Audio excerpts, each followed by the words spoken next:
بسم الله الرحمن الرحيم كسر هذا شبكة سم كود درس 10 كان عن قاعدنا في اس كود iyo tibiska tricks-ka ama xeeladaha VS Code-ka sida kaga caawinayso gidka iyadoo leh GUI ay ugu tala gashay gidka marka waa muhiim inaad baratid hadaynu dhahno view ka bacdina halkan aynu doorano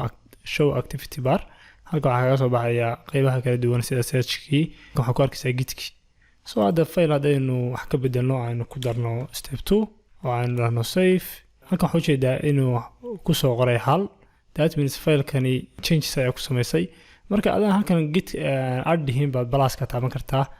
add ayuu ku daray kabacdina commit-ka ay halkan ka raacin kartaa waxaad leedahay add step 2 message-ka waatan waxa rabtaa inaad commit gareysid sidan ayaa leedahay marka rabtid inaad ku dartid tusaalaha mid kale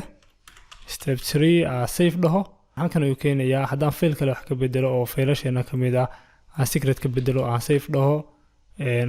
halkan uu keenayaa inkastoo secret-kan aynu ku soo darnay maxaa la dhahaa git ignore-ka halkan keenimaayo laakiin muhiimadda waxa weeye haddaan file kala bedelo oo username-kan aan ku soo daro mid kale oo aan save gareeyo halka uu sheedaa changes-ka oo dhan ku saaraya marka wuxuu kale ku fiican yahay wasbarbar dhigayaa haddaan click siino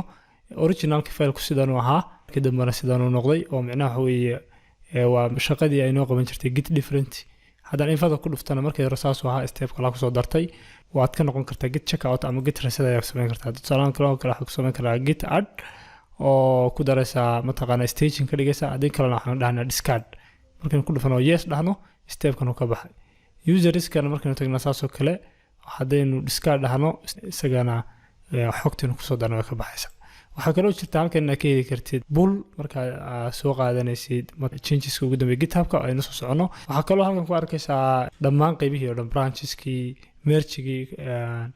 iyo waliba tool badan oo advanced ah commits-ka ay arkaysaa tusaale waxaan dhahaa undo last commit oo kale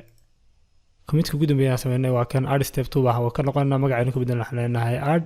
new step ayaan leenahay message-ka inuu ka bedelna hadana ku celinayna loggi aynu halkan waxaan ku arkaynaa mataqaana branches-kii hada master baynu haysanaa iyo waxaan haysanaa master iyo develop iyo origin marka halkan create new branch hataa dhigi kartaa hotfix waxaan xalinaa branch adigu magaceeda la dhaho bug baan xalinay oo kale kabacdina branches-ka hadaynu eegno branch-gii ayaynu joognaa hotfix-kaas hadda joognaa haddii kale master-ka aynu automatic u noqonayna marka commands kale oo ma qoraysid laakiin taladeeda waxaan ku dhihi lahaa ha isticmaalin GUI-ga ama graphical user interface-ka ilaa si fiican u baratid commands-kan halkan lagu qorayo waayo rule VS Code ma isticmaalaysa marka qaarkood waxaa isticmaalaysaa console line kusa oo aan VS Code lahayn marka aad iyo aad baan idinku boorinayaa inaad console-ka aad u isticmaashaan tanna waxaa isticmaalaysaa marka aad professional console ku noqotid oo aad doonaysa inaad hawl fududaystid ama shaqooyin fara badan oo kugu dhici lahaa ay kaa kala fududaadaan aad iyo aad ayay u mahadsantihiin wabilaahi tawfiiq